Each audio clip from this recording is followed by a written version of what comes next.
फिल्मी इंडियन दीक्षा शर्मा। मैंने आपको क्या बोलूं, आप जैसा गंडू मरखा यूट्यूबर मैंने आज तक नहीं देखा।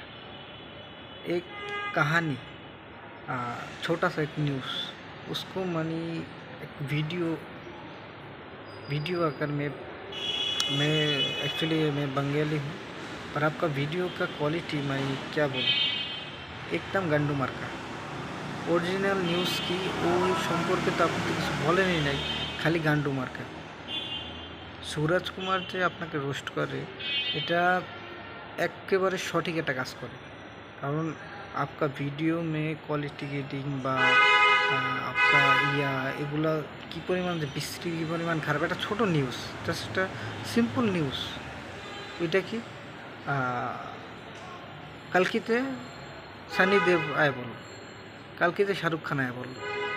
আর তারপর আরেকটা আছে কি দুমফুরে কেটা এলো, দুমফুরে ঋতিক রোশন আয় পড়ছে, হ্যাঁ আয় পড়ছে, ট্যান আয় পড়ছে, বাহুবলীর লাগে কানেকশন আয় গেছে হইলো কালকির কানেকশন আয় পড়ছে হইলো কেজিএফের কানেকশন গেছে সালার।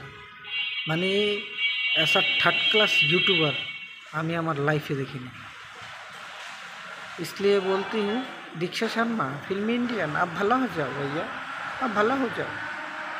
गांडू मार का यूट्यूबिंग करें, आई सी यू अंडरस्टैंड।